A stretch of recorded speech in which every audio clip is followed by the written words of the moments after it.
Hello everyone. In this video we are going to talk about the poem Sonnet 18 by William Shakespeare, যেটার আরেকটা নাম হচ্ছে Shall I compare thee to a summer's day? এই কবিতাটা অনেকগুলো জায়গার অনেক সিলেবাসে আছে, উচ্চ মাধ্যমিক মানে এইচএস এর সিলেবাসে আছে, এছাড়াও বিভিন্ন ইউনিভার্সিটির সিলেবাসে গ্র্যাজুয়েশন কোর্সে এই কবিতাটা থাকে। So let's get started. আমরা কবিতার প্রত্যেকটা এলিমেন্টকে, ছোট থেকে ছোট এলিমেন্টকে পর পর ধরে ধরে অ্যানালাইজ করব। We will talk about the background of the author, the background of the age, যেই যুগে ওনার জন্ম, অন্য কোন কোন কবি এই সময় লিখছিলেন, এই রকম টাইপের কিছু আরো জিনিসপত্র কবিতা রিলেটেড, যেমন কবিতার মধ্যে কি কি ফিগারস অফ স্পিচ ব্যবহার করা হয়েছে, কি রকম মিটারে বা ছন্দে কবিতা লেখা হয়েছে, এবং কি কি ইমেজেস ব্যবহার করা হয়েছে। This are all the things that we will be talking about in our discussion today. So let's get started.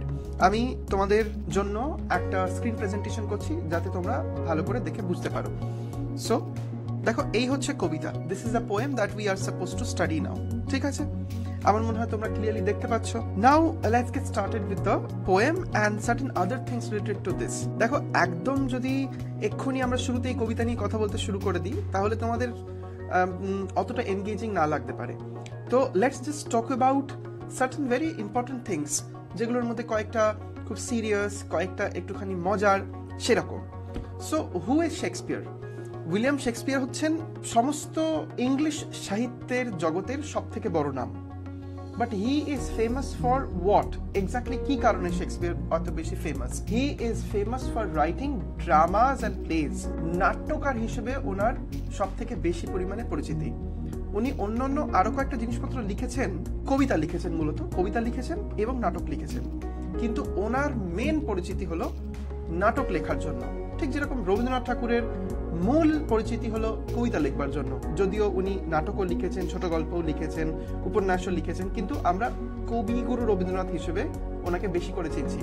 Similarly Shakespeare is also basically famous for writing dramas, এবং কবিতাও উনি লিখছেন। সেই কবিতাই আমাদের সিলেবাসে আছে আপাতত। ওনার লেখা ড্রামাগুলো তোমাদের সিলেবাসের অন্যান্য সময়তে থাকবে, যেরকম ক্লাস 11-12-এ মনে হয় তোমাদের ওই অ্যাব্রিজড ভার্সনে মেকবেথ, ওথেলো এইসব আছে। যদিও যখন তোমরা গ্র্যাজুয়েশন লেভেলে যাবে সেগুলো অনেকটা বড় বড় টেক্সট হয়, রিয়েল টেক্সট হয়। এখন তোমাদের স্কুল লেভেলে you have the abridged version, মানে সংকলিত, বাচ্চাদের মতন করে করা থাকে। এনিওয়ে, মুভিং ফরওয়ার্ড, তো এই নাট্যকার শেক্সপিয়ার তাহলে কত নাটক লিখেছেন? দেখো, এইটা নিয়ে অনেকগুলো বিবাদ আছে, বিতর্ক আছে। দেয়ার আর সাম কাইন্ড অফ কন্ট্রোভার্সিস। কিছু কিছু স্কলারদের মতামত হচ্ছে উনি 37টা ড্রামা লিখেছেন। কিছু জায়গায় বলা হচ্ছে উনি 38টা ড্রামা লিখেছেন, কোনো কোনো জায়গাতে বলা হচ্ছে উনি 39টা ড্রামা লিখেছেন। সো 37, 38, 39 এতগুলো ড্রামা, মানে বিভিন্ন জায়গার পাবলিকেশন অনুযায়ী এরকম ধরনের খবর পাওয়া যাচ্ছে। এখন ইউ মাইট থিঙ্ক যে এতগুলো ভেরিয়েশন কি করে হতে পারে? এটার কারণ হচ্ছে এই যে প্রত্যেকটা নাটকের ওপরই যে ওইভাবে উনি নাম লিখতেন যে শেক্সপিয়ার লিখছে, এটা এরকম তো নয় ব্যাপারটা। এই জন্য কয়েকটা ধরে নেওয়া হয়েছে that probably this is written by him. তো এই হচ্ছে ব্যাপার। Now this is the drama part. এই ড্রামাগুলো জেনারেলি 2-3টে পার্টে ডিভাইডেড। আমরা এখানে একটা ডিভিশন ক্রিয়েট করে রেখেছি for you to understand this better. যেমন উনি বেশ কিছু ট্র্যাজেডিজ লিখেছেন, বেশ কিছু কমেডিজ লিখেছেন, কিছু হিস্টোরিক্যাল ড্রামাস রয়েছে, এবং একদম জীবনের শেষের দিকে কিছু রোম্যান্স রয়েছে, ম্যাজিক্যাল এলিমেন্টস নিয়ে কিছু রোম্যান্সেস রয়েছে। তো এইগুলো হচ্ছে ওনার ড্রামার বেসিক ক্যাটেগরাইজেশন। আমাদের কাছে সব থেকে বেশি পপুলার কিছু ট্র্যাজেডিজ এবং কিছু কমেডিজ, যতগুলো বিখ্যাত নাম আমরা শেক্সপিয়ারের সাথে অ্যাটাচ করতে পারি ওনার লেখা, বিখ্যাত লেখাগুলো, সেগুলো বেসিক্যালি মূলত ট্র্যাজেডির দিকে, যেমন হ্যামলেট, মেকবেথ, কিং লিয়ার, এইসব। কমেডির মধ্যেও বেশ কিছু আছে, যেমন কিনা এইখানটাতে আমরা কয়েকটা জিনিসপত্র লিখে রেখেছি, আমি তোমাদেরকে দেখাচ্ছি। কমেডির মধ্যে বেশ কিছু জিনিসপত্র রয়েছে, যেমন Midsummer Night's Dream, 12th Night, Merchant of Venice, As You Like It, এসব। মার্চেন্ট অফ ভেনিস তোমাদের পরবর্তীকালে গ্র্যাজুয়েশনে you will be having this honours now, কিংবা অন্য পাসের সাবজেক্টেও মার্চেন্ট অফ ভেনিস থাকে actually. So this are the things. কলেজে ক্লাস নেওয়ার সময় যখন আমি মার্চেন্ট অফ ভেনিস পড়াই, তখন কিন্তু জেনারেলি অনেকটা ডিপার অ্যানালিসিসে আমাদেরকে কবিতা এবং নাটককে বুঝতে হয়। স্কুলের থেকে কলেজের লেখাপড়াটা একটুখানি অন্য রকমের, গভীর আর একটু আশপাশে আনুষঙ্গিক জিনিসপত্র জেনে পড়াশোনা করতে হয় এরকম। Anyway, moving forward to his poems. কবিতা উনি কয়েকটা বড় কবিতা লিখেছেন, কিন্তু আমাদের এখন স্পেসিফিক পয়েন্ট অফ ফোকাস হচ্ছে সনেটস। সনেট হচ্ছে একটা 14 লাইনের কবিতা। সেই 14 লাইনের কবিতার বিভিন্ন রকমের ভাগে ভাগে ভাঙা। এই 14 লাইনে কবিতা লেখা মানে সনেট লেখাটা আসলে ইটালি থেকে এসেছিল, ইংল্যান্ডে। তো ইটালিয়ান সনেট ফর্ম, সেখানে পেট্রার্ক বলে একজন লোক ছিলেন অনেক কাল আগের। He use to write poems for his beloved. কোনো প্রেমিকার উদ্দেশ্যেই জেনারেলি সনেট, 14 লাইনের সনেট লেখাটা জেনারেলি কোনো প্রেমিকার উদ্দেশ্যেই হয়ে থাকে। তো শেক্সপিয়ারের যুগে আরো কিছু বিখ্যাত সনেটিয়ার্স আছেন, people who are writing sonnets. Shakespeare ছাড়াও আরো যারা রয়েছে, এখানে তাদের নামগুলো লেখা রয়েছে, যেমন কিনা হেনরি হওয়ার্ড, তারপরে then we have Thomas Wyatt, এবং সিডনি আছে, স্পেন্সার আছে। এই 4টে নামের মধ্যে সিডনি আর স্পেন্সার নামগুলো খুবই বেশি করে ইম্পর্টেন্ট, কারণ ওদের লেখা দু একটা জিনিসপত্র খুবই অনেকটা মানে পুরো যুগের মধ্যে একটা আলোড়ন সৃষ্টি করে আর কি। All this people are belonging from the Elizabethan period. Queen Elizabeth যখন রাজত্ব করছেন সেই সময় এই সমস্ত কবিদের উত্থান। That would include Shakespeare as well. শেক্সপিয়ারও আসলে এলিজাবেথান পিরিয়ডেরই একজন মানুষ। তো এইখানটাতে তোমাদের দেখার জন্য আমি একবার লিখে রেখেছি, এই ফিলিপ সিডনি, তারপরে এডমন্ড স্পেন্সার, এদের লেখা এইসব বিখ্যাত জিনিসপত্রগুলো খুব খুব নাম করা। এই সিডনির লেখা অ্যাস্ট্রোফেল অ্যান্ড স্টেলা একটা খুব অমর প্রেম কথা। একটি ছেলে এবং একটি মেয়ে, তাদের মধ্যে প্রেমের সম্পর্ক গড়ে ওঠে।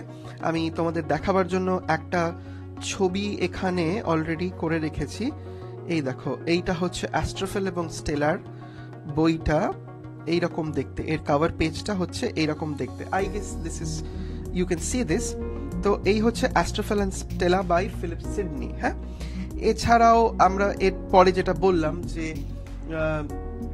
এডমন্ড স্পেন্সারের লেখা অ্যামোরেত্তি বলে একটা সিরিজ আছে, এটা এখানে তখন বলা হয়নি। এই অ্যামোরেত্তি বলে একটি সিরিজ রয়েছে এডমন্ড স্পেন্সারের। সেই অ্যামোরেত্তি সিরিজেও আসলে অনেক মধুর প্রেমের কথা লেখা রয়েছে। এইটা এরকম দেখতে অ্যামোরেত্তি সিরিজের বইটাকে। So these are some kind of background information related to the poem, okay, related to the sonnet form. এবার আর কিছু মজার কথা বলি। হ্যাঁ, আমি বললাম তোমাদেরকে শুরুতে যে কিছু মজার কথাও হবে। শেক্সপিয়ার এমন একটা লোক যিনি এতটা বড় মাপের একজন লেখক হয়ে উঠেছিলেন যে উনি নিজে থেকে বেশ কিছু শব্দ আবিষ্কার করেন এবং নিজের লেখাতে সেই শব্দগুলোকে ব্যবহার করেন। এই নতুন শব্দকে আবিষ্কার করবার বিষয়টা, some people thought at a letter point of time যে এই শব্দগুলোকে উনি নতুন করে ব্যবহার করেছেন, তাহলে আমরা এগুলোকে এরপর থেকে ব্যবহার করা শুরু করি। সেই শব্দগুলো খুব ফানি। কয়েকটা আমরা এমন কিছু কিছু শব্দ শুনবো এখন যেগুলো আমাদের মনে হবে হ্যাঁ শেক্সপিয়ার এগুলো বলেছিলেন। তার মধ্যে একটা খুব মজাদার কথা হচ্ছে সোয়াগার।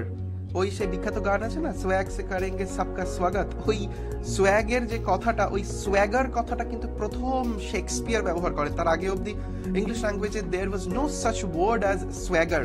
এছাড়াও আরো খুব মানে কিছু অদ্ভুত কিন্তু খুব পপুলার এবং কমন কথাবার্তাও আসলে শেক্সপিয়ারই প্রথম নিজের লেখাতে ব্যবহার করেন। যেমন কিনা বেডরুম, বেডরুম কথাটার আগে অবধি লোকজন রুম ইউজড ফর স্লিপিং এরম ধরনের কিছু কথাবার্তা বলে প্রবাবলি কাটাতো আর কি। হ্যাঁ, বেডরুম বলে কথাটা প্রথম শেক্সপিয়ার নিজের কোনো একটা লেখাতে ব্যবহার করেন।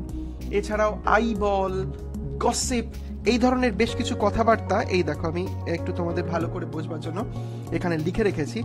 সোয়াগার, bedroom, eyeball, fashionable, addiction, gossip, এইগুলো সব শেক্সপিয়ারের আবিষ্কার অ্যাকচুয়ালি। তো এই হচ্ছে সাম কাইন্ড অফ ব্যাকগ্রাউন্ড স্টাডি। এবার আমরা একটুখানি স্ট্রাকচারের দিকে যাই। কবিতার স্ট্রাকচার কি রকম? দেখো, শেক্সপিয়ারের যে কবিতাগুলো, সেই কবিতাগুলোর মানে দু রকমের স্ট্রাকচারের কথা এখানে বলতে হবে। একটা হচ্ছে ওভারঅল যতগুলো কবিতা লিখেছে সেই কবিতাগুলোকে কতগুলো পার্টে ডিভাইড করতে পারা যায়, এটা হচ্ছে একটা এক্সটার্নাল স্ট্রাকচার। আর কবিতার মধ্যে আভ্যন্তরীণ স্ট্রাকচার কি সেটাও আরেকটা রকমের বিশ্লেষণ। সেটা একটুখানি পরের দিকে আসছি আমরা, কারণ ওটা ভেতরের দিকে। এখন বাইরের দিকেরটা করা যাক। দেখো, শেক্সপিয়ার হ্যাজ রিটেন 154 সনেটস, 154টা সনেট লিখেছে টোটাল, মানে ওই 14 লাইনের কবিতা 154টা লিখেছে।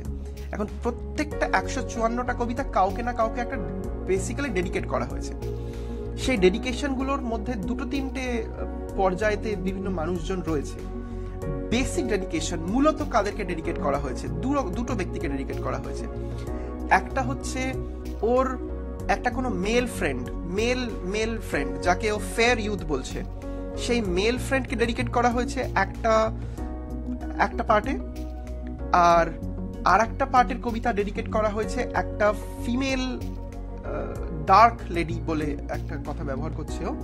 তো এই যে মেল ফ্রেন্ডকে ডেডিকেট করা হয়েছে, এখানে তোমরা স্ক্রিনের মধ্যে দেখতে পাচ্ছ 126 থেকে শুরু করে, নাম্বার 1 থেকে 126 অবধি যতগুলো কবিতা লেখা সেগুলো সবকটাই এই পুরুষ বন্ধুকে উদ্দেশ্য করে লেখা, ঠিক আছে?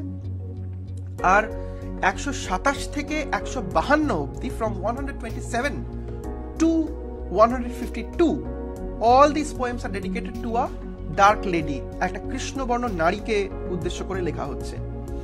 লাস্টের দিকের যে দুটো কবিতা, মানে 154 অবধি তো আমরা বললাম আছে, কিন্তু এখানে তো দেখা যাচ্ছে 152 অবধি হলো। তাহলে লাস্টের দিকের দুটো কবিতা কোথায় গেল? এই দুটো কবিতা সম্ভবত ও কোনো একটা গ্রিক দেবতাকে উৎসর্গ করে লিখেছে, এবং সেটা সম্ভবত কিউপিড মানে হচ্ছে যে ওই ভালোবাসার দেবতা। একটা ছোট্ট বাচ্চা আকাশে ওড়ে, পিঠে পাখনা ডানা থাকে, সে তীর মারলে সবাই তার ভালোবাসায় পড়ে যায়। একটুখানি ছবি দেখে দিচ্ছি আমি তোমাদেরকে, কিউপিডের ছবি, CUPID। এই যে এইটি হচ্ছে কিউপিড, দেখতে পাচ্ছ? বুঝতে পেরে গেছো কে কিউপিড? তো এইগুলো, এই লাস্টের দিকের কবিতাগুলো সম্ভবত কিউপিডকে ডেডিকেট করেছে। এবার এর মধ্যে আর একটা লেয়ার আছে, 3 নাম্বার লেয়ার, সেটা হচ্ছে এইটা। এই যে এইখানটাতে সনেট নাম্বার 78 থেকে শুরু করে সনেট নাম্বার 86 অবধি, তো একটা 3 নম্বর ক্যাটাগরি আছে, সেটা হচ্ছে সনেট নাম্বার 78 থেকে শুরু করে সনেট নাম্বার 86 অবধি। দেখো, বেসিক্যালি এটা স্ট্রাকচারালি এই সেগমেন্টেরই অংশ, মানে ওই পুরুষ বন্ধুকে ডেডিকেট করা যতটুকু যেই কটা কবিতা ওর মধ্যেই এটা পড়ে, কিন্তু এর যে থিমের স্ট্রাকচার, এখানে মনে হচ্ছে ও কোনো একটা ভাবে আর একজন কোনো রাইভাল পোয়েট, মানে ওর একজন প্রতিদ্বন্দ্বী কবি, যে ওর এই ভালোবাসার মানুষের দৃষ্টি এখন আকর্ষণ করছে, তো ওর বন্ধু ওকে আর না ভালোবেসে ওই নতুন কবিদেরকে ভালোবাসবে। এইরকম একটা রাইভালরি থিম আমরা দেখতে পাচ্ছি ইন দিস পোয়েমস। সেটা হচ্ছে সনেট নাম্বার 78 থেকে 86 অবধি। তো বেসিক্যালি 4টে ভাগে তাহলে externally Shakespearean poetry, Shakespearean sonnets are divided into this 4 parts. এই হচ্ছে একটি পার্ট তার পুরুষ বন্ধুর জন্য, যে ফেয়ার স্কিন্ড, সাদা চামড়ার মানুষ বন্ধু। এইটি হচ্ছে একটি মহিলার জন্য, যে সম্ভবত কৃষ্ণবর্ণ, ডার্ক।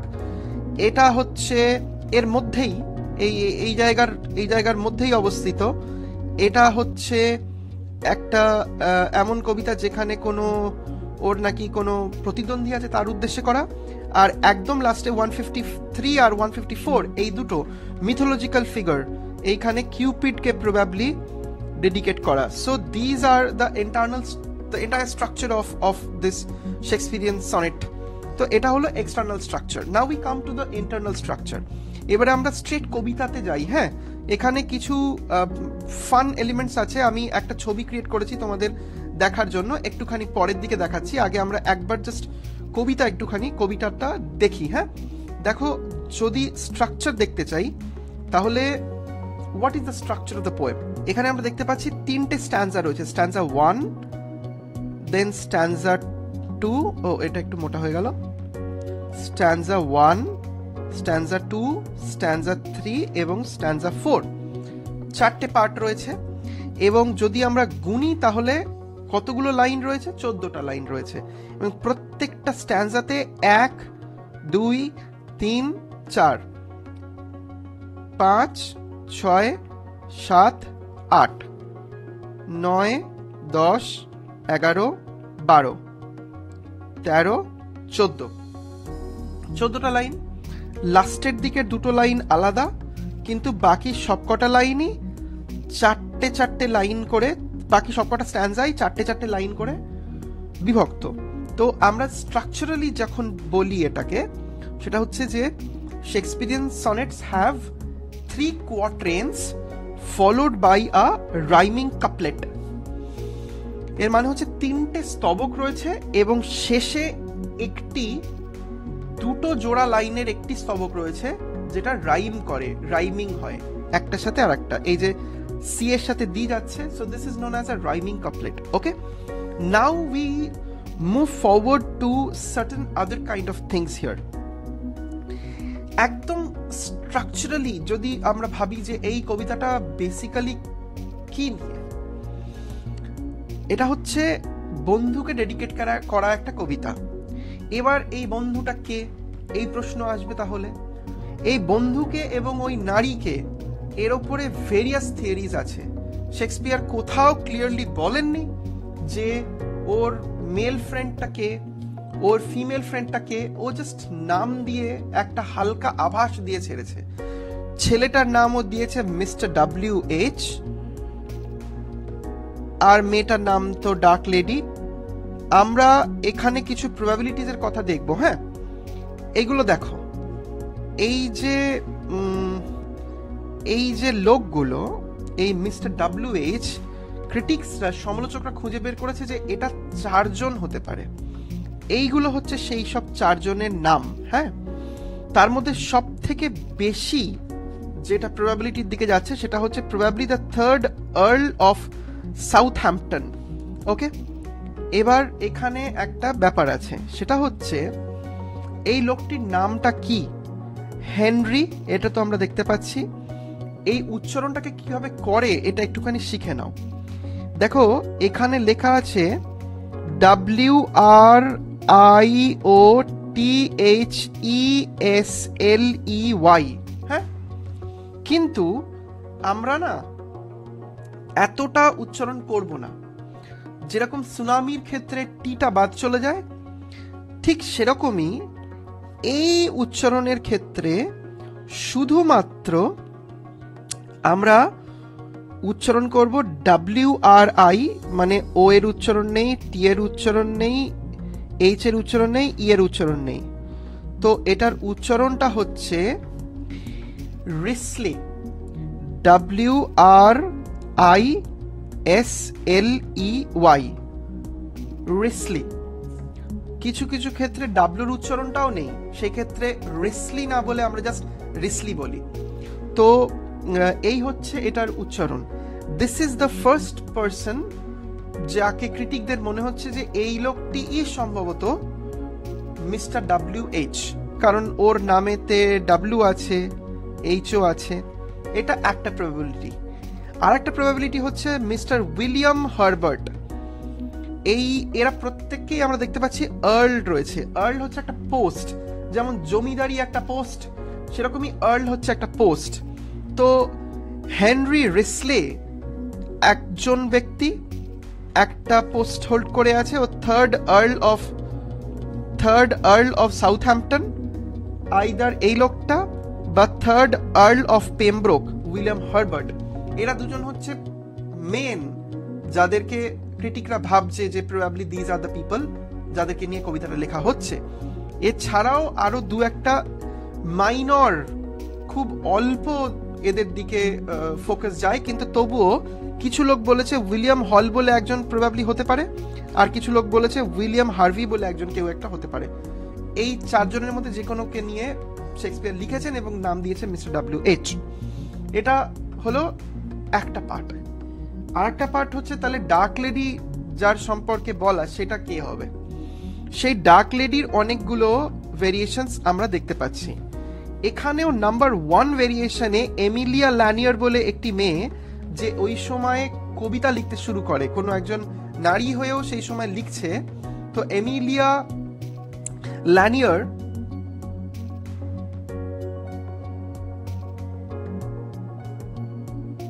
তো নারী হয়েও লিখছে। তো এমিলিয়া ল্যানিয়ার এই টাইমের একটা বড় কবি। এছাড়াও মেরি ফিটন বলে একজন রয়েছেন, তার দিকেও বেশ কিছু সমালোচকের বেশ খানিকটা দৃষ্টি গেছে। দে হ্যাভ থট যে প্রবাবলি ডার্ক লেডি এই মেয়েটি হবে হয়তো। মেরি ফিটন হচ্ছেন কুইনের, মানে কুইন এলিজাবেথের খুব কাছের একটা কর্মচারী মতন ছিল আর কি, লেডি ইন ওয়েটিং বলে, মানে ওই আর কি ডান হাত বাঁ হাত এরকম টাইপের। Anyway, then there are other observations as well. Lucy Morgan বলে একটি মেয়ে যে অ্যাকচুয়ালি ওই এলাকাতে থাকতো এবং লোকে বলতো যে ও আফ্রিকা থেকে এসেছে এবং ওইখানে ও একটি ব্রথেল চালাতো। ব্রথেল মানে একটি প্রস্টিটিউশন সেন্টার, মানে পতিতালয় যাকে বলে, রেড লাইট এরিয়া। তো এই হচ্ছে আর একটা প্রবাবিলিটি।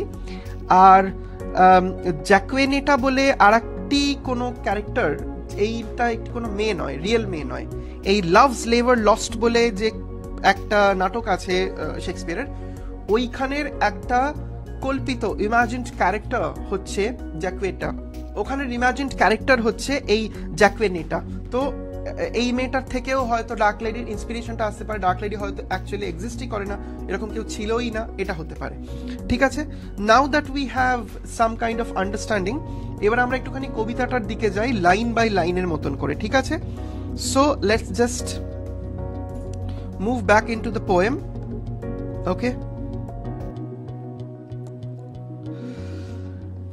এখন এইটা দিয়ে আমরা পড়তে পারি, এটা একরকমের রিডিং হবে।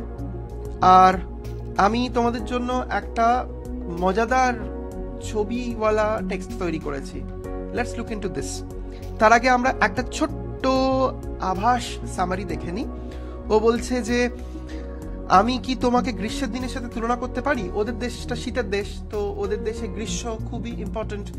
ওদের ওখানে লোকজন গ্রীষ্মকালে পিকনিকে যায় যেরকম আমরা শীতকালেতে পিকনিকে যাই।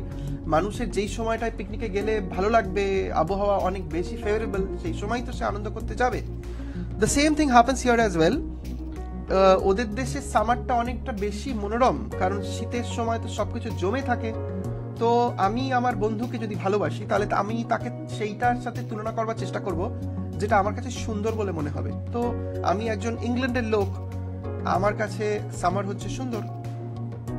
আচ্ছা, so shall I compare thee to a summer day, এইসব বললো। তারপরের পার্টে ও বলে যে যদিও সামারের থেকেও তুমি ভালো। কেন বলো তো? কারণ সামার মাঝে মাঝে একটু খারাপ মতন হয়ে যায়, তো অতটা জেল্লা থাকে না সবসময় সামারের, কিন্তু তোমার জেল্লাটা কোনোদিনই কমবে না। এটা হচ্ছে থার্ড প্যারাগ্রাফ। আর লাস্ট প্যারাগ্রাফ হচ্ছে যতদিন মানুষজন বেঁচে থাকবে, যতদিন আমার এই লেখা বেঁচে থাকবে, লোকজন সবসময় তোমাকে মনে রাখবে। সো দিজ আর দ্য 4 স্ট্যান্জাস যেগুলোতে এই কথাবার্তাগুলো বলা হচ্ছে। এবার আমরা ওই ছবিটার কবিতাটার দিকে যাচ্ছি। হ্যাঁ, আমি এই কবিতাটা, এই ছবিগুলো বানিয়েছিলাম যাতে আমরা ভালো করে এটা করতে পারি। দেখো,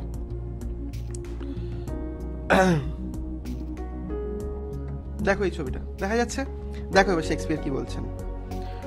ও ওর ফ্রেন্ডকে বলছে, ফ্রেন্ড এদিকেতে আছে, ঠিক আছে, ফ্রেন্ডকে বলছে যে আমি কি তোমাকে একটা গ্রীষ্মের দিনের সাথে তুলনা করতে পারি? গ্রীষ্মের দিন খুব ভালো, মনোরম। তো shall I compare thee to a summer's day.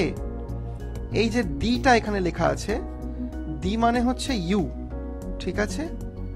আমি কি তোমাকে তুলনা করব একটা গ্রীষ্মের দিনের সাথে? এটা একটা ভালোবাসার কথা। তার পরের লাইনটা কি? তার পরের লাইনটা হচ্ছে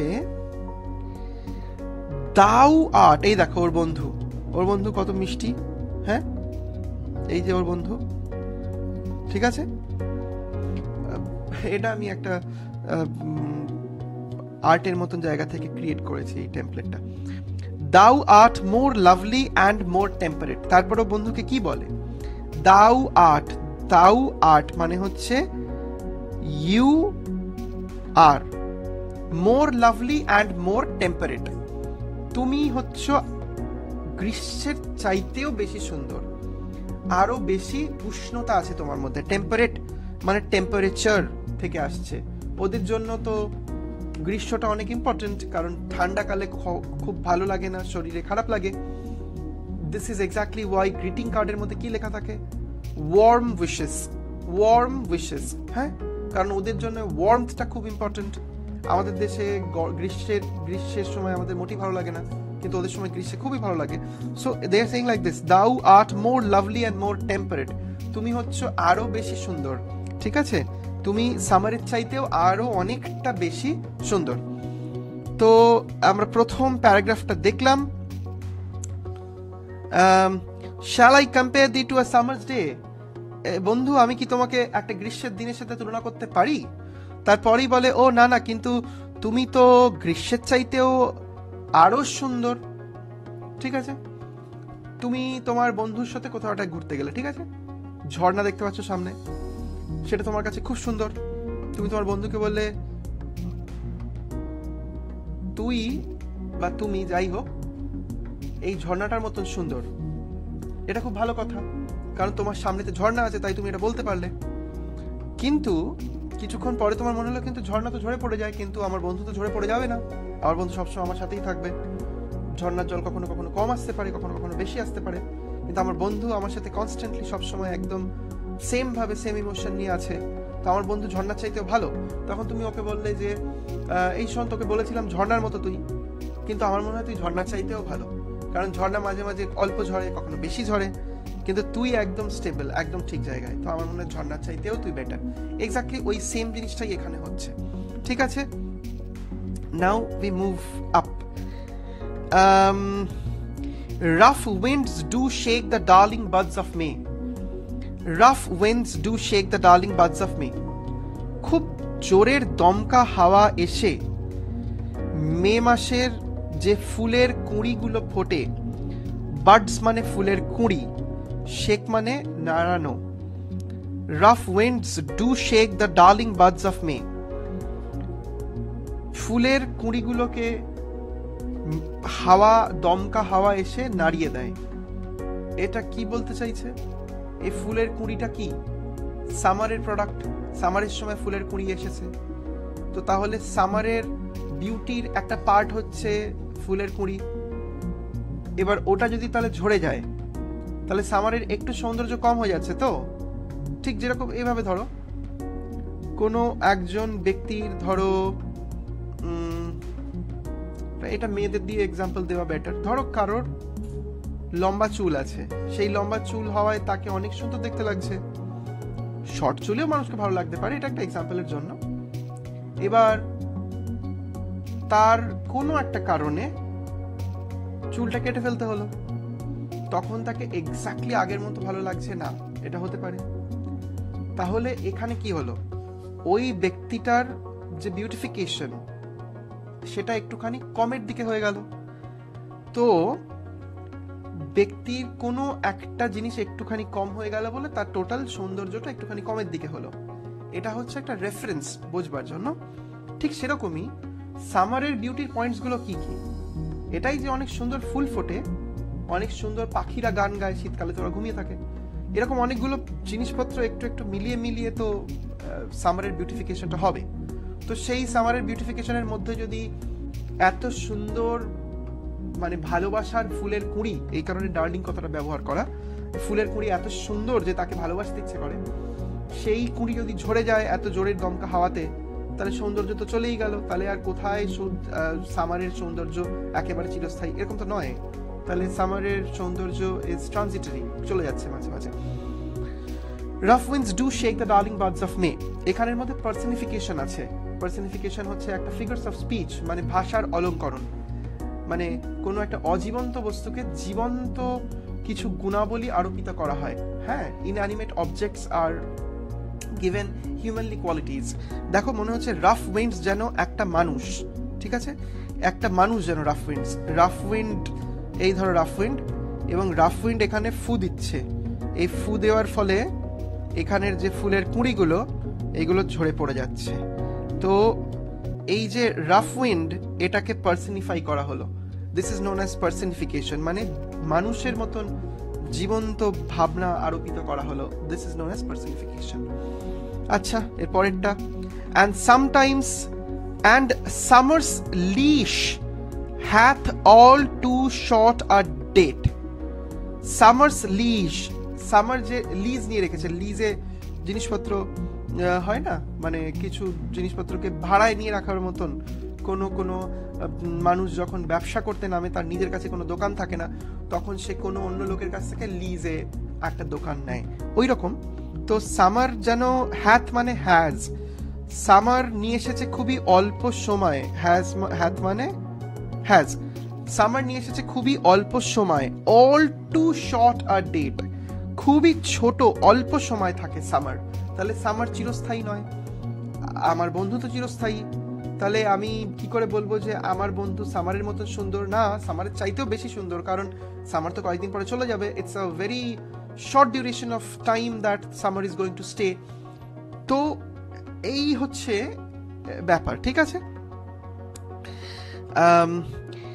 sometimes too hot the eye of heaven shines, কখনো কখনো এই সূর্য eye of heaven, eye of heaven যেন এইটা ধরো এদিকে স্বর্গ, এদিকে স্বর্গ, স্বর্গ আকাশ স্বর্গ, এই স্বর্গের বড় চোখ কে? এই স্বর্গের বড় চোখ হচ্ছে সূর্য। হ্যাঁ, তো এই সূর্য যদি জোরে জ্বলে তাহলে মানুষের তো খুব গরম লাগবে, তাই না? আর যেটা আমাদের দেশে হয়, এত প্রচন্ড আগুনের তেজ যে আমাদের ভালো লাগে না। তো এটাই বলছে যে তাহলে যদি সামারই অত বিউটিফুল হবে, তাহলে সামারকে আমাদের মাঝে মাঝে এত খারাপ লাগবে কেন? তো লাগছে না ভালো সব সময়। তার মানে sometime too hot the eye of heaven shines, কখনো কখনো খুব জোরে জ্বলে সূর্য, এটা ঠিক ভালো লাগে না। তো তাহলে আমরা এখনো পর্যন্ত 3টে রেফারেন্স পেলাম। তাহলে প্রথমে কবিতা কিভাবে শুরু হলো? ও বললো যে আমার বন্ধু হচ্ছে সূর্যের মতোই সুন্দর, সরি সূর্যের মতো নয়, সামারের মতন, গ্রীষ্মের মতন। তার পরের লাইনে বলো কিন্তু গ্রীষ্মের চাইতেও আমার বন্ধু সুন্দর। কেন কি? গ্রীষ্মের সময় সুন্দর কুঁড়ি যেগুলো ফুটে থাকে সেগুলোতে দমকা হাওয়ায় কখনো কখনো সেটা ঝরে পড়ে যায়, কারণ আমরা জানি যে গ্রীষ্মের সময় কালবৈশাখী ঝড় হয়। তো storms are regular occurrings during the summer. বিদেশে তো আরো বেশি পরিমাণে ঝড় হয়। আবার তার পরেরটা বলছে যে কখনো কখনো সামার খুব তাড়াতাড়ি চলে যায়। তাহলে 2টো পয়েন্ট কাটা চলে গেল সামারের, 3টে পয়েন্ট কাটা চলে গেল সামারের, কারণ সামার খুব জোরে জ্বলে মাঝে মাঝে, তো তাতে এক্সট্রিমলি ডিসকমফর্ট হয়। হ্যাঁ, তো তাতে এক্সট্রিম ডিসকমফর্ট হয়। তো এটা হচ্ছে আর একটা পয়েন্ট কাটা চলে গেল সামারের। এরপরে কি হবে? এরপরে যেরকম এখানে খুব জোরে দৃষ্টি দিচ্ছে summer, I of heaven. Eye of haven হচ্ছে একটা ইমেজ, একটা সিম্বল ব্যবহার করা হচ্ছে বোঝাবার জন্য, যেন আকাশের চোখ হচ্ছে সূর্য। ইমেজারি বলে একে, দ্য ইউজেজ অফ ইমেজারিজ, মানে কি কি রকমের ছবি ব্যবহার হচ্ছে একটা কবিতাকে বলতে গিয়ে। while we discuss a poem, there are a number of things যেগুলো আমাদেরকে বুঝতে হবে, যেমন কিনা the images, the tonal quality, then the rhyme, the mood, the theme, এইসব। হ্যাঁ, সেগুলো আমরা একটু একটু করে কবিতাটা বুঝতে যাব। and often is his gold complexion dimmed, আর কখনো কখনো সেই যে সূর্য, এই যে সূর্য, ওর যে এখানে দেখো কত জোরের আভা, তাই না? কত জোরের, কিন্তু এখানে সূর্য ঝিমিয়ে পড়েছে, সূর্য আর পেরে উঠছে না, ঠিক আছে? সূর্য যেন কাঁদছে।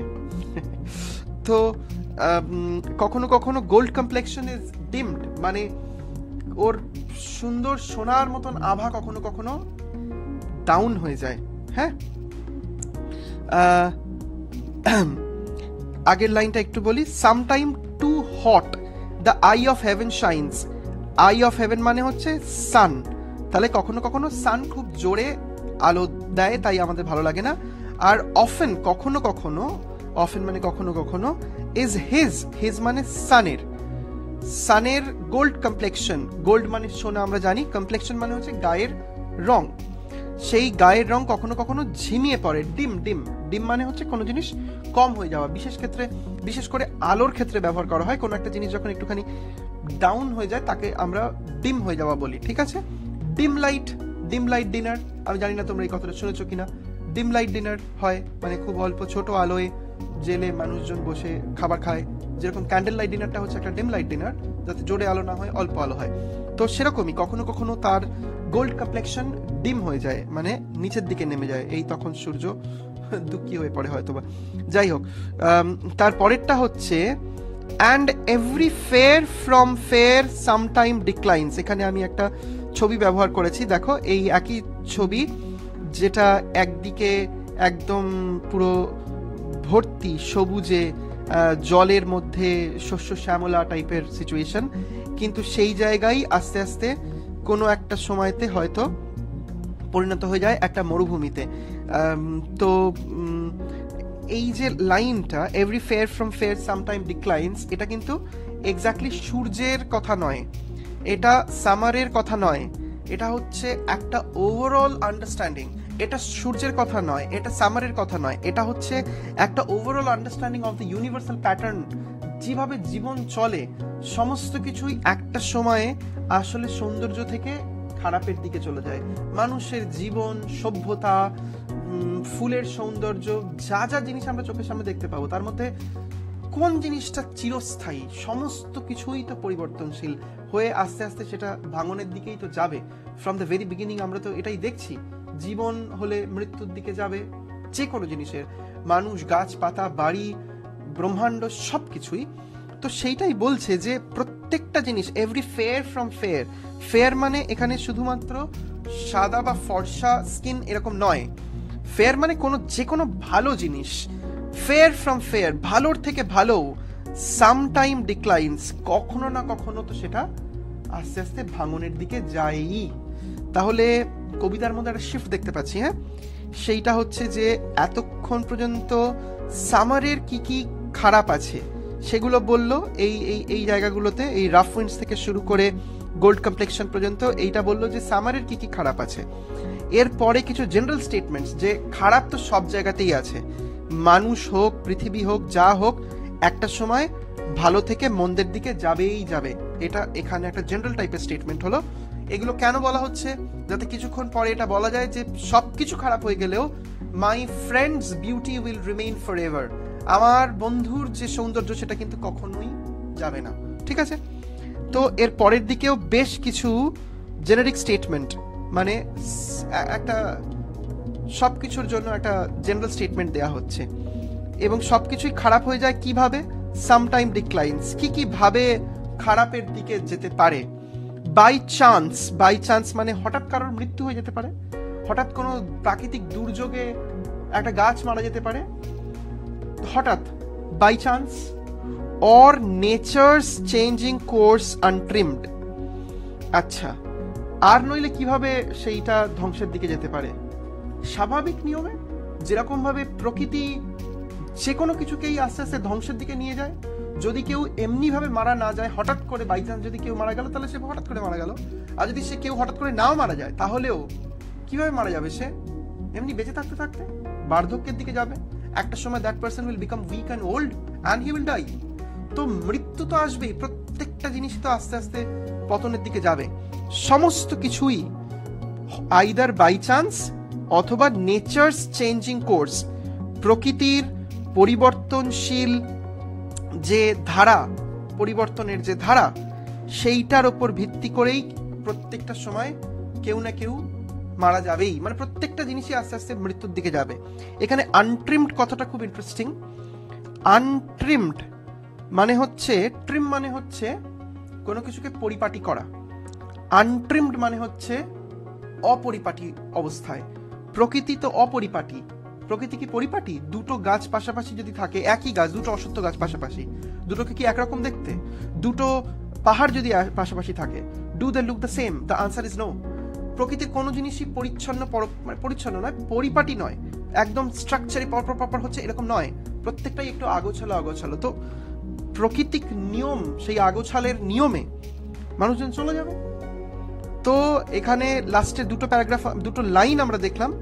প্রথমের দিকের একদম শুরুর দিকের দুটো লাইনে ও বলেছিল যে আমি তোমাকে গ্রীষ্মের সাথে তুলনা করতে চাই, তারপরে বলল না, ও না না, তুমি তো গ্রীষ্মের থেকেও ভালো। তারপরেটাতে বললো গ্রীষ্মের অনেকগুলো ফল্ট আছে, ফল্ট নাম্বার 1, ও তো যে সুন্দর ফুলের কুড়ি হয় সেগুলো তো মে মাসে জোরে দমকা হাওয়ায় পড়ে যেতে পারে, তাহলে ওখানে ওর মাইনাস নাম্বার কাটা।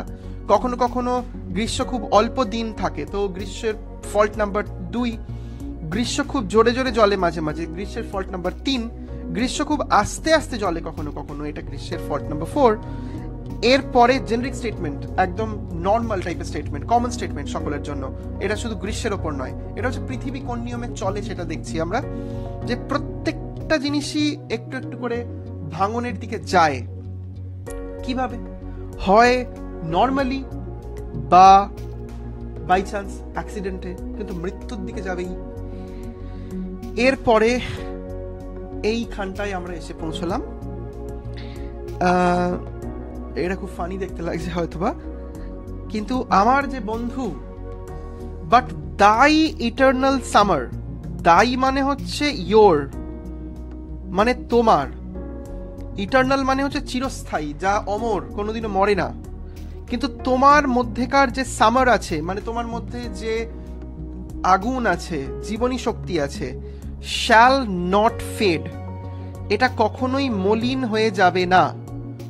শ্যাল নট ফেড, হয়ে যাবে না মলিন, ফেড মানে তো কালার বিবর্ণ হয়ে যাওয়া। তো তোমার মধ্যেকার যে আগুন, সেটা কোনোদিনও নিভে যাবে না, ঠিক আছে? নর লুজ পজেশন, এবং তুমি কোনোদিনও হারাবে না। লুজ মানে হারিয়ে ফেলা, পজেশন মানে কোনো জিনিসকে অধিকার করে থাকা। তোমার অধিকারের মধ্যে যেটা আছে, অফ দ্যাট ফেয়ার দাউ আওয়েস্ট, তোমার যে নিজের সত্তাটা, ফেয়ার দাউ, ফেয়ার ইয়োর সেলফ, তোমার নিজস্ব, আওয়েস্ট মানে ধরো সেলফ, তোমার নিজস্ব যে সৌন্দর্যের সত্তাটা, এটা কোনোদিনই হারিয়ে যাবে না। তাহলে এইখানে এই সেগমেন্টটাতে দুটো পার্ট আমরা দেখছি। একটা পার্ট হচ্ছে যে যে যেখানেই মরে যাক, অ্যাক্সিডেন্টে মরে যাক, নর্মালি মরে যাক, তুমি মরবে না, তোমার ভেতরকার জ্যোতি মরবে না। এটা হলো তোমাকে ভালো কথা বলা পার্ট 1, এটা হচ্ছে ভালো কথা বলা পার্ট 2। মরবে তো নাই, এবং তোমার মধ্যে যে সৌন্দর্যটা আছে, এই ফেয়ার দাওয়েস্ট, তোমার মধ্যের যে সৌন্দর্যটা, যেটা তুমি পজেস করো, যেটা তোমার অধিকারে, যেটা তুমি মালিক, সেই সৌন্দর্যটাও কখনোই চলে যাবে না। I guess we are going slow, but then you can understand line by line. Okay, so কখনোই তোমার এটা চলে যাবে না। Alright, now the next one, nor shall, এটাও কিন্তু বন্ধুকেই বন্দনা করা হচ্ছে, বন্ধুকেই ভালো কথা বলা হচ্ছে। হ্যাঁ, নর শ্যাল ডেথ, নর মানে তো না, নর শ্যাল সবকিছু ফিউচার টেন্সে হচ্ছে, পরে হবে, মৃত্যু হবে, এই জন্য সমস্ত জায়গায় শ্যাল উইল ব্যবহার করা হয়েছে। কিন্তু এখানে উইল ব্যবহার করা যেত, কিন্তু উইলকে ব্যবহার না করে শ্যাল ব্যবহার করা হয়েছে। কেন, একটু পরে বলছি। নর শ্যাল ডেথ ব্র্যাগ দাও, মৃত্যু, এখানে ডেথকে পার্সনিফাই করা হলো। কিছুক্ষণ আগে আমরা বললাম পার্সনিফিকেশন করা হচ্ছে। রাফ উইন্ডস যেন একটা মানুষ, ও ফু দিয়ে ফুলের কুঁড়ি ফেলছে, তো ওর মধ্যে একটা মানবিক সত্তাকে আরোপিত করা হয়েছিল। এখানে ডেথকে পার্সনিফাই করা হলো, যেন ডেথ একটা মানুষ। হ্যাঁ, আমরা তো আজকাল অনেক দেখি ডেথের, তো অনেকগুলো ছবি আমরা দেখি, হাতের মধ্যে একটা কি একটা নিয়ে থাকে না, ও এরকম টাইপের দেখতে।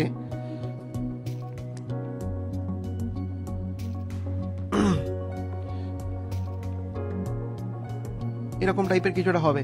তো ডেথ কোন রকম ভাবেই তোমাকে নিয়ে যেতে পারবে না। ডেথ ব্র্যাগ দাও, তোমাকে টেনে নিয়ে যাওয়া, তোমাকে নিয়ে যেতে পারবে না টেনে, দাও মানে ইউ।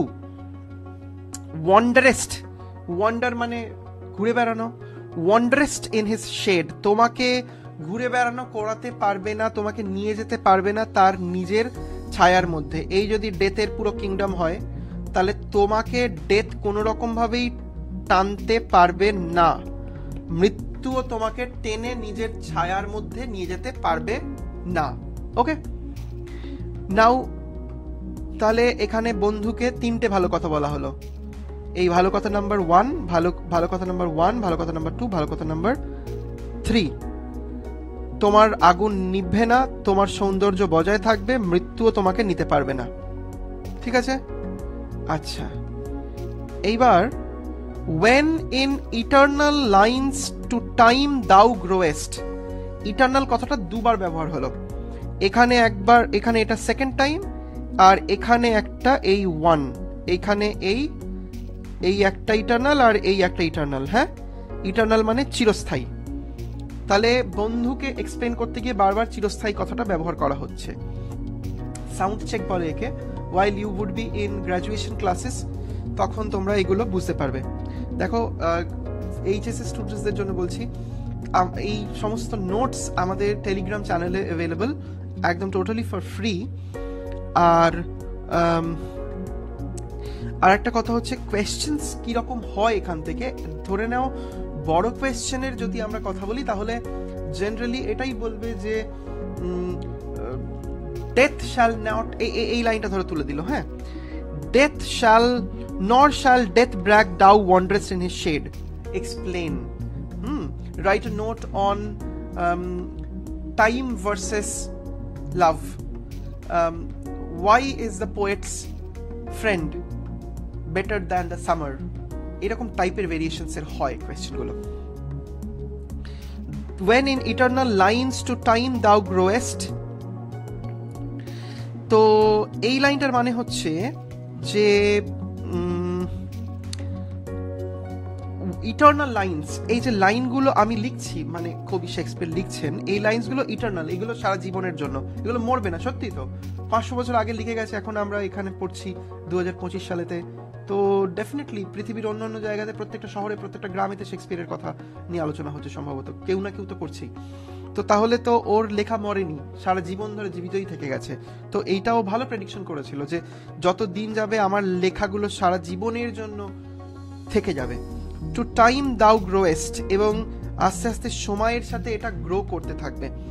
দাউ মানে ইউ, তো যত সময় যাবে তত তার সাথে তুমিও গ্রো করতে থাকবে। You will grow with this. Okay, এরপর একদম লাস্টের দুটো line, so long as men can breathe or eyes can see। এরকম আরো অসংখ্য ভিডিও আমাদের যে এবার আমরা একদম কবিতার লাইন বাই লাইন এক্সপ্লেনেশনের শেষের দিকে রয়েছি। হ্যাঁ, so long as men can breathe or eyes can see। এবারে আমরা কবিতার একদম শেষের দিকে রয়েছি। so long as men can breathe or eyes can see, যতদিন পর্যন্ত মানুষজন বেঁচে থাকবে। so long, যতদিন পর্যন্ত মানুষ নিতে পারবে নিঃশ্বাস, ব্রিথ মানে নিঃশ্বাস, or eyes can see, অথবা মানুষের দৃষ্টি থাকবে এবং সে চোখ দিয়ে দেখতে পাবে, ততদিন পর্যন্ত তুমি থাকবে, আমি থাকবো, আমার এই লেখা থাকবে, এইটা বলছে ও। তো এই কবিতাটা তো আসলে একটা ইটার্নিটি থিমের কবিতা, মানে সবকিছু থেকে যাবে, সমস্ত কিছুই ধ্বংস হবে না, আমার লেখাটার মধ্যে থেকে তুমি বেঁচে থাকবে, জীবিত থাকবে, এরকমই বলছে। পরের লাইনটা যাচ্ছি আমরা। so long as men can breathe, যতদিন মানুষ নিঃশ্বাস নিতে থাকবে, তার মানে যতদিন পৃথিবী থাকবে ততদিন মানুষজন বেঁচে থাকবে, সেই তার মধ্যে মানুষজন যতদিন নিঃশ্বাস নিতে থাকবে ততদিন পর্যন্ত মানুষ বেঁচে থাকছে, তার মানে তো মানব সভ্যতা যতদিন থাকছে ততদিন পর্যন্ত আমার কবিতা থাকবে, তার মধ্যে তুমিও থাকবে, এইটা বলতে চাইছে basically. So men can breathe or eyes can see, আর যতদিন চোখ দেখতে পাচ্ছে ততদিন পর্যন্ত তুমি এই কবিতার মধ্যে থেকে বেঁচে থাকবে। সো লং লিভস দিস, ততদিন পর্যন্ত এই কবিতা বেঁচে থাকবে। And this gives life to the মানে ইউ, আর দিস মানে হচ্ছে দিস পোয়েম, এই কবিতা ততদিন বেঁচে থাকবে। সো লং লিভস দিস, ততদিন পর্যন্ত এই কবিতা বেঁচে থাকবে যতদিন মানুষ নিঃশ্বাস নিতে পারবে। এবং তারপর and this gives life to the, এবং এইটাই জীবন দিতে থাকবে তোমাকে। তার মানে তুমি সারা জীবনে কখনোই মৃত্যুর দিকে যাবে না, তুমি মারা যাবে না। এরকম এইটা হচ্ছে আমাদের basic understanding of the line by line analysis. এরপরে আরো কিছু স্ট্রাকচারাল জিনিস আছে কবিতার মধ্যে যেগুলো আমাদেরকে বুঝতে হবে। কিছু ব্যাকগ্রাউন্ডের কথা আমরা শুরুতেই বলেছি। আমাদের যে অফিসিয়াল ওয়েবসাইট আছে rmenglishpathshala.com, এখানের ভিডিও লাইব্রেরিতে যদি তোমরা যাও তাহলে তোমরা দেখবে যে এখানে অসংখ্য ভিডিওস আছে তোমাদের সিলেবাসের এবং অন্যান্য সিলেবাসেরও। এখানে বিভিন্ন রকমের অন্যান্য কবিদের লেখা, তাদের বিভিন্ন রকমের characteristic features of their writings, এরকম অনেকগুলো অসংখ্য সমস্ত কিছু রয়েছে। এডমন্ড স্পেন্সারের কথা এখানে রয়েছে, এলিজাবেথান পোয়েট্রির কথা রয়েছে, তো তোমরা সেটা গিয়ে দেখতে পারো। People who are interested into learning more about English literature বা পরের দিকে গ্র্যাজুয়েশনের মধ্যে যারা ইংলিশ অনার্স নিতে চাইছে, you can visit our website to know more. আচ্ছা, coming back to the poem again. তো এই হচ্ছে কবিতার লাইন বাই লাইন অ্যানালিসিস। এই হলো, তোমরা টেলিগ্রামের গ্রুপের মধ্যে জয়েন করে গেলে এই পিডিএফটা I will send it to you. আচ্ছা, now coming to the structural analysis. ঠিক আছে, দেখো এই যে 4টে করে যে স্তবক এখানে, তার মধ্যে 3টেতে 4টে করে লাইন আছে, লাস্টে 2টো লাইন রয়েছে। এবার একটু ফর্ম নিয়ে কথা বলা যাক। এই যে 4টে করে লাইন, একে বলে কোয়াট্রেন্স, QUATRAINS। কোয়াট্রা মানে 4টে, সেই কোয়াট্রা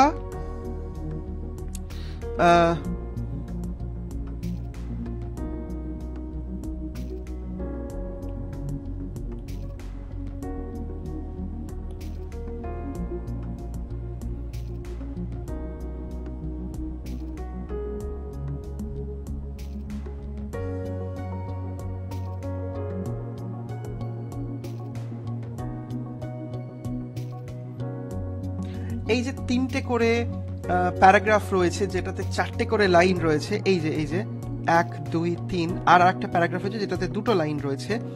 এই 4টে করে লাইনওয়ালা এক একটা যে স্তবক, এই 4টে করে লাইনওয়ালা একটা যে স্তবক, এইগুলোকে, এই 3টে জিনিস যেটা রয়েছে এইগুলোকে বলে কোয়াট্রেন্স, QUATRAINS, কোয়াট্রেন্স।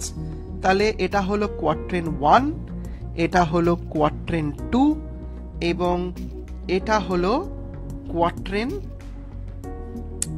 Q3।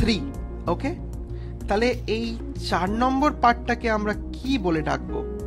এটা তো কোয়াট্রেন নয়, এটা তো 4টে লাইন নেই। এই যে 2টো লাইনের একটা স্তবক, একে বলে কাপলেট, COUPLET। তোমরা আবার কাপলেট ভেবে বসো না, ঠিক আছে? একটা গান আছে না শ্রেয়া ঘোষালের, চল রাস্তায় সাজিলা ট্রাম লাইন আর কবিতায় সই কাপলেট, ওখানে কিন্তু এই ছন্দটার কথা বলতে চাইছে, ঠিক আছে? কাপলেটের কথা নয় কিন্তু। কাপলেট মানে দুটো লাইন দিয়ে তৈরি করা একটা স্তবক। এখন এটা হচ্ছে তাহলে 2টো লাইনের দেওয়া একটা স্তবক। এই কাপলেটকে বলে rhyming couplet, RHYMING, rhyming couplet. কেন? তার কারণ সি আর দি এই দুটো পাশাপাশি মিল হয়ে যাচ্ছে, তাই ছন্দ একদম পরপর তৈরি হচ্ছে, তাই একে রাইমিং কাপলেট বলে, ঠিক আছে? আচ্ছা, এবারে আমরা একটুখানি ওপরের দিকে ফর্মেতে যাই। We need to do a certain kind of rhyming scheming of this, ঠিক আছে? আমরা রাইমিং স্কিমিংটা কিরকম ভাবে হচ্ছে এটা একটু আমরা দেখার চেষ্টা করি। হ্যাঁ, দেখো,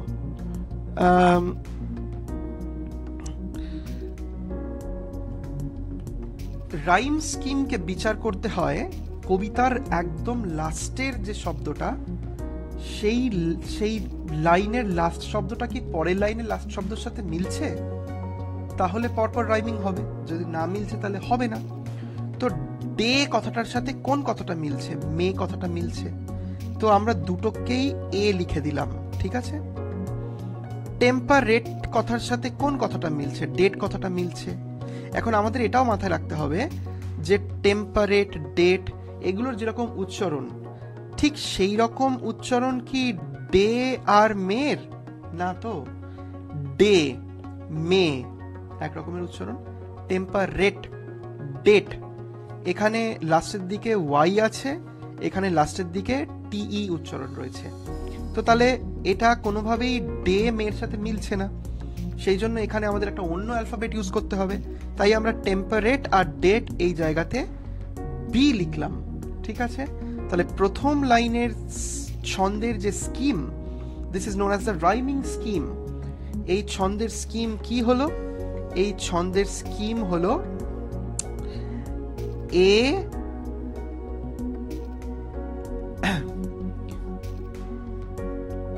এই ছবিটা করে নিয়ে তোমাদের বলতে সুবিধা হবে। তাহলে এখানে রাইমিং স্কিম কি হলো? A B A B. ওকে, যদি বুঝতে না পারো ভিডিওকে থামিয়ে আবার ব্যাক করে আরেকবার দেখো, ঠিক আছে? এর পরের গুলো আমরা একদম সেম প্যাটার্নেই করি। দেখো এখানটাতে কি বলছে? Sometime too hot the eye of heaven shines. Shines কথার মতন কি ওপরে কারোর সাথে কোনো মিল আছে? ডেট, মে, টেম্পারেট, ডে, না। শাইনস একদম টোটালি আলাদা।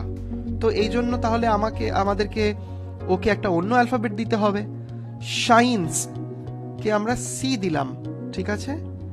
সি, এত মোটা দরকার নেই। শাইনস কে আমরা সি দিলাম। শাইনসের সাথে আর কোনটা ম্যাচ করছে? ডিক্লাইনস ম্যাচ করছে। এখানে এই স্তবকে আর দুটো জিনিস পড়ে আছে, একটা হচ্ছে ডিমড আর একটা হচ্ছে আনট্রিমড। এই দুটোর একটাও কি শাইনস বা ডিক্লাইনসের সাথে ম্যাচ করছে? না তো। তাহলে এদের জন্য আমাদেরকে অন্য অ্যালফাবেট নিতে হবে। তো আমরা ডিমড আর ট্রিমড এই দুটোর জন্য ডি নিলাম। তাহলে সেকেন্ড প্যারাগ্রাফের রাইম স্কিম কি হলো? C D C D. প্রথম প্যারাগ্রাফের রাইম স্কিম কি ছিল? A B A B. ওকে, তো আমরা দুটো প্যারাগ্রাফ করলাম। এবারে 3 নম্বর স্ট্যান্জাটাতে যাই। দেখো এখানে ফেড, শেড এটা দেখতে পাচ্ছি মিলছে। আওয়েস্ট, গ্রোয়েস্ট এটাও মিলছে। এবার আমাদের একবার দেখে নিতে হবে ফেডের মতন উচ্চারণ উপরে কোথাও আছে? ডে, টেম্পারেট, ডেট, মে, শাইনস, ডিমড, ডিক্লাইন, ট্রিমড, না। ফেডের সাথে তো কিছুই মিলছে না, ফেডের সাথে শুধু শেড মিলছে। তাহলে এদের জন্য আমাদেরকে আবার একটা নতুন অ্যালফাবেট ইউজ করতে হবে। করা হোক, আর কি করা যাবে। তাহলে আমরা ফেডের জন্য যেহেতু এখান পর্যন্ত ডি দিয়েছিলাম, এখানে থেকে আমরা এটাকে ই দিলাম। ফেডে ই, শেডেও ই। আওয়েস্ট আর গ্রোয়েস্ট কি কিছুর সাথে মিলছে? না, কিচ্ছুর সাথে মিলছে না। তাহলে ওদেরকে আবার একটা নতুন অ্যালফাবেট দিতে হবে। তাহলে এটাকে আমরা এফ দিলাম। তাহলে 3 নম্বর স্তবকের রাইম স্কিমটা কি হলো? 3 নম্বর স্তবকের রাইম স্কিম হলো ই এফ ই এফ। ঠিক আছে, 1 2 3। ওকে, এবার আমরা একদম নিচটাতে যাচ্ছি। So long as men can breathe or eyes can see. C এর সাথে ডি তো মিলে যাচ্ছে, আমরা তো কিছুক্ষণ আগেই বললাম যে এটা হচ্ছে রাইমিং কাপলেট। তো তাহলে একবার জাস্ট দেখে নিই আমরা সি আর ডি অন্য কারোর সাথে মিলছে কিনা। The answer to that is no, কারোর সাথে মিলছে না। ফ্রম দ্যাট পার্সপেক্টিভ তাহলে আমাদেরকে কি করতে হবে? এখানে একটা নতুন অ্যালফাবেট আবার আনতে হবে, সেটা হচ্ছে জি। তাহলে একদম লাস্টে কি হলো? জি জি। তো একটা শেক্সপিয়ারিয়ান সনেটের এটা আনসারে লিখবে in whatever class you are, if you are in class 12 or in graduation, whatever it is, লিখবে যে Shakespearean sonneted rhyme scheme, the rhyme scheme of a Shakespearean sonnet is A B A B C D C D E F E F G G. Okay, so that's the rhyme scheme of a Shakespearean sonnet. আচ্ছা, তাহলে এই আমরা বুঝলাম একে কি বলে? Rhyme scheme, RHYME, rhyme, SCHEME। Okay, আচ্ছা, আর একটা জিনিস এখানে অ্যানালাইজ করবার আছে, সেটা হচ্ছে এই যে কোয়াট্রেন্স গুলো আছে, মনে আছে কিছুক্ষণ আগে আমরা বললাম যে এই স্তবকগুলোকে কোয়াট্রেন্স বলে, এই 4টে লাইনের যে প্যারাগ্রাফগুলো। এই কোয়াট্রেন্স গুলোর পরে এই যে রাইমিং কাপলেট আসছে, এই কাপলেটের না আর একটা নাম আছে, সেই নামটা হলো ভোল্টা, VOLTA। ভোল্টা মানে কি? ভোল্টা মানে হচ্ছে কথাটা রিভলভের মতন, মানে ঘুরে যাওয়া। এরম কেন বলা হচ্ছে এই লাইনগুলোকে? এই কবিতায় কি হঠাৎ করে ঘুরে গেল অ্যাকচুয়ালি? তোমরা এবার যদি খুব ভালো করে লক্ষ্য করে দেখো তাহলে দেখবে যে the tone of the poet is changing. প্রথমের দিকগুলোতে in paragraph 1, paragraph 2 and paragraph 3 the focus was on the friend, কিন্তু 4 নম্বর প্যারাগ্রাফে ফোকাস ইজ অন হিমসেলফ। কিভাবে? এখানেও বলছে you are very beautiful so I want to compare you with the summer day. এখানে main focus কে? You. সেকেন্ডটাতে কি বলছে? Summer is beautiful but you are better. এখানে মেন ফোকাস কে? ইউ। নাম্বার 3 এখানে বলছে যে মৃত্যু আসুক আর যেই আসুক তোমাকে টেনে নিয়ে যেতে পারবে না। Your eternal summer shall never fade. তুমি সবসময় থাকবে। এখানে মেন ফোকাস কে? ইউ। কিন্তু লাইন 13 এবং line 14 which is the last line, এইখানটাতে এসে হঠাৎ করে we get to see ও কি বলে? ও বলে যে মানুষজন যতদিন নিঃশ্বাস নেবে বা চোখ দেখতে পাবে ততদিন এই কবিতা বেঁচে থাকবে এবং তার মধ্যে থেকে তুমি বেঁচে থাকবে। ঠিক আছে? এখানে মেন ফোকাস কে? I, the poet.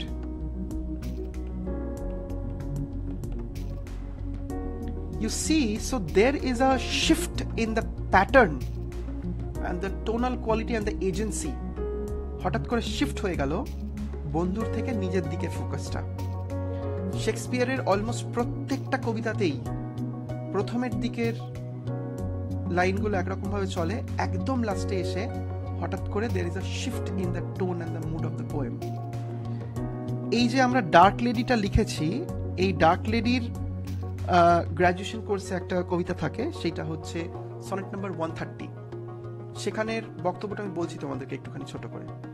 ওখানে শুরু থেকে ও মেয়েটাকে বলে যে তোমার চুলটা ভালো নয়, তোমার স্কিনের রং ধূসর,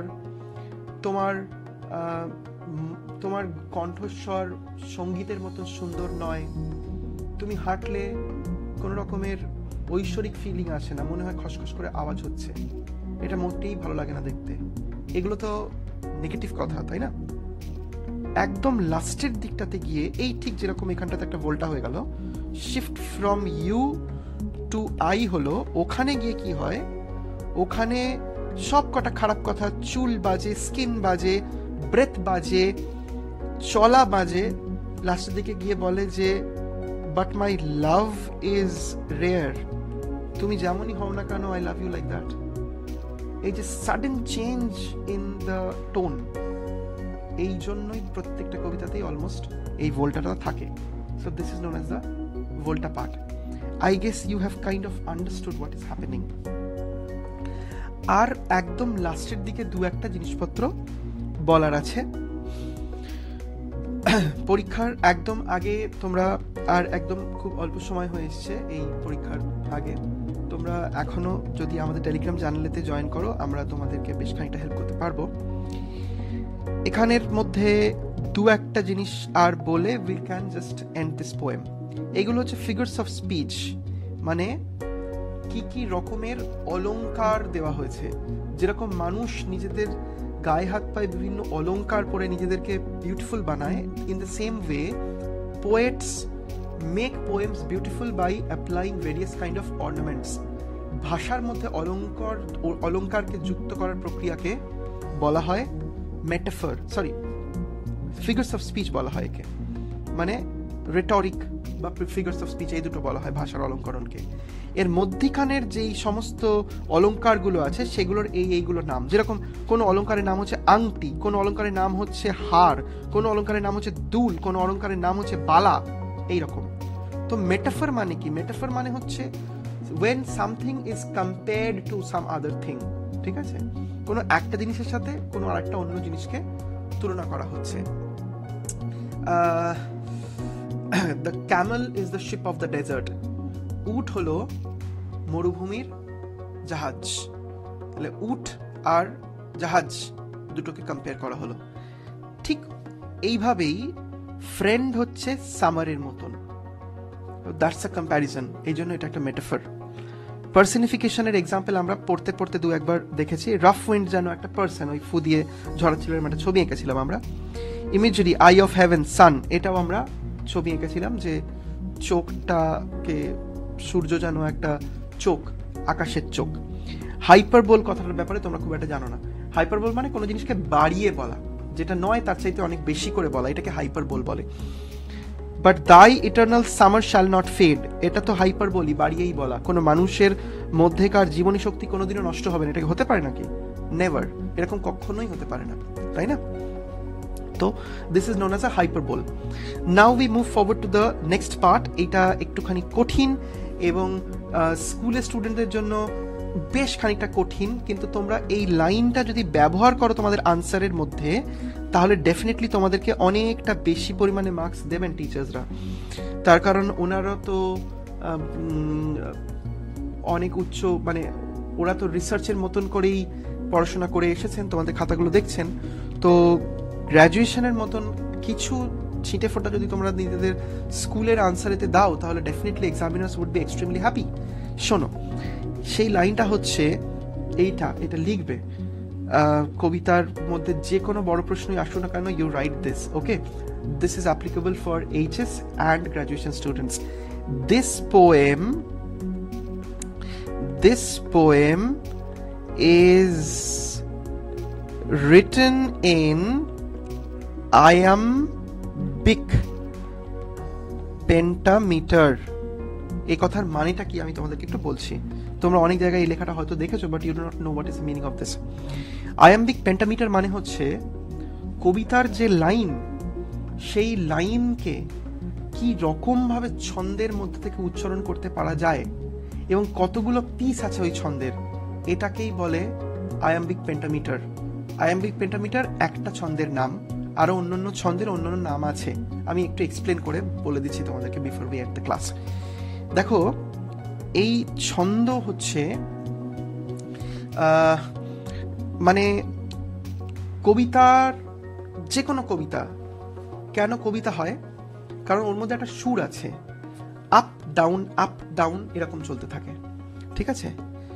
টুইঙ্কেল টুইঙ্কেল লিটল স্টার একটা খুব ইজি কবিতা। এটা যদি আমরা একটুখানি বোঝার চেষ্টা করি, তাহলে দুটো করে ব্রেক আছে, তো মানে টুইঙ্কেল টুইঙ্কেল লিটল স্টার এরকম হবে। এর মধ্যে কোনো একটা কথা আপে যাবে, কোনো একটা কথা ডাউনে যাবে, ঠিক আছে? কিভাবে একটু হাত দিয়ে দেখাচ্ছি, হ্যাঁ? Twinkle twinkle little star. এর উল্টোটা যদি আমরা করি, যেখানে কিনা আমরা টুইংটাকে নিচের দিকে রাখি, টুইঙ্কেল টুইঙ্কেল লিটল স্টার। ভালো লাগছে না অতটা শুনতে? এর চাইতে বেটার লাগছে টুইঙ্কেল টুইঙ্কেল লিটল স্টার। তো এই যে টুইঙ্কেল টুইঙ্কেল লিটল স্টার হলো, এখানের মধ্যে টুইং ওপরে যাচ্ছে, কেল নিচে আসছে, টুইং ওপরে যাচ্ছে, কেল নিচে আসছে, লিট ওপরে যাচ্ছে, টেল নিচে আসছে, স্টার আবার ওপরে যাচ্ছে। এই যে দুটো করে সিলেবল, এই যে দুটো করে সিলেবল, এই দুটো সিলেবল নিয়ে একটা একটা করে ফুট তৈরি হয়, একে ফুট বলে। এখানে কতগুলো ফুট তৈরি হলো তাহলে? এখানে ফুট তৈরি হলো একটা ফুট, দুটো ফুট, তিনটে ফুট, চারটে ফুট। তো তাহলে এখানে চারটে পিস আছে। কিন্তু আমরা আমাদের কবিতাতে যদি দেখি, তাহলে দেখো শ্যাল আই দুটো হলো, কম্পেয়ার দুটো হলো, দি টু তিনটে হলো, আসাম চারটে হলো, মার্স ডে পাঁচটা হলো। তাহলে দেখো, 1 2 3 4 5, এই যে 5টা পিস তৈরি হলো, এই জন্যই এটার নাম হচ্ছে পেন্টামিটার। ওকে, ক্লিয়ারলি আন্ডারস্টুড? এবার আয়াম্বিকটা কি তাহলে? আয়াম্বিক হচ্ছে ছন্দকে কিভাবে ধরা হচ্ছে সেটা। এই যে টুইঙ্কেলের সময় আমরা ওপরে দিলাম, শুরুটা ওপরে দিলাম আর সেকেন্ডেরটা নিচে দিলাম, এই যে ছন্দটা প্রথমে ওপরে পরেরটা নিচে, এটাকে ট্রোকেইক বলে। TROCHAIC, ট্রোকেইক। ছন্দটা প্রথমে ওপরে যাবে তারপর নিচে আসবে। কিন্তু আমাদের কবিতাটা না এভাবে লেখা নয়, এখানে আগে নিচে যাচ্ছে তারপরে ওপরে যাচ্ছে। মানে এই কবিতাটা এইভাবে উচ্চারণ করলে সব থেকে বেশি ভালো লাগবে। Shall I compare the two a summer's day? আগে নিচু পরে উঁচু, আগে নিচু পরে উঁচু। ম্যাক্সিমাম কবি এই রকম ছন্দেতে কবিতা লিখেছেন। এই যে প্রথমে নিচু আর পরে উঁচু, এইটাকেই আয়াম্বিক বলে। আর এই প্রথমে উঁচু আর পরে নিচু, এটাকে ট্রোকেইক বলে। তো আমাদের তো আপাতত টুইঙ্কেল টুইঙ্কেলটা লাগছে না, আমাদের টুইঙ্কেল টুইঙ্কেলটা লাগছে না, আমাদের লাগছে হচ্ছে শ্যাল আই কম্পেয়ার দি। এবং শ্যাল আই কম্পেয়ার দিতে প্রথমে নিচু পরে উঁচু, প্রথমে নিচু তারপর উঁচু। Shall I compare thee to summer's day. তো এটার 5টা পিস আছে, 1 2 3 4 5, এই 5টা পিস। এবং এটার শুরুর দিকটা নিচু পরের দিকটা উঁচু, শুরুর দিকটা নিচু পরের দিকটা উঁচু, শুরুর দিকটা নিচু পরের দিকটা উঁচু। এই জন্য এটা হলো আয়াম্বিক, আর এখানে 5টা পিস আছে বলে এটার নাম pentameter. So this is the prosodic scansion, এইটাকে স্ক্যানিং বলে। এই হচ্ছে মোটামুটি এই কবিতা। আরো গ্র্যাজুয়েশনের সময়তে নতুন সিলেবাস বোধহয় ক্লাস 11-এর এখন সনেট নাম্বার 73 বলে একটা কবিতা আসছে, সেটা গ্র্যাজুয়েশনে পরবর্তীকালে আছে। ওটা হচ্ছে সনেট 18-এর এক্স্যাক্টলি উল্টো টাইপের একটা কথা। ওখানে বলে যে, এখানে কি বলে, এখানে বলে বন্ধু কখনো বুড়ো হবে না, তাই না? বন্ধু সবসময় বেঁচে থাকবে। ইন সনেট 73 ওখানে বলা হয়, সনেট 73টা লিখছি আমি, সনেট 73 ওখানে বলা হয় যে আমি বুড়ো হয়ে যাচ্ছি, তো বন্ধুর তো আমাকে ত্যাগ করা উচিত, কারণ আমার মধ্যে আর জ্যোতি নেই। কিন্তু বন্ধু মনে করে না যে আমি বুড়ো হয়ে যাচ্ছি, বন্ধু মনে করে তবুও ও আমাকেই ভালোবাসে। এই কোনো একটি ছেলের প্রতি এই রকম ধরনের কবিতা যে লেখা হলো, এইটা নিয়ে সমালোচকদের মধ্যে, among critics there are various kind of controversies. Some people said that Shakespeare was a gay person. ওনার মধ্যে homosexual tendencies ছিল, উনি পুরুষদের সঙ্গে খালি ছিলেন একরকম ভাবে। হয়তোবা ওনার স্ত্রী অ্যানি হ্যাথওয়ে বা অ্যান হ্যাথওয়ে, তার সাথে ওনার সম্পর্ক খুব একটা ভালো হয়নি কখনোই, এটা তার একটা রিজন হলেও হতে পারে। কোনো পুরুষ বন্ধুর জন্য 126টা কবিতা লেখা, it's very problematic. With this we and our class here for the day. তো এটাই উনি বলছেন ইন দ্যাট পোয়েম, দ্যাট দো হি ইজ গ্রোয়িং ওল্ড, কিন্তু ওর বন্ধু ছাড়ছে না। এবং কন্ট্রোভার্সি এই কারণে হচ্ছে, people consider that he was a homosexual person, এইরকম ধরনের কিছু বিষয় রয়েছে। So with this we and our class here for the day and see you in the next video then. All the best for your exams.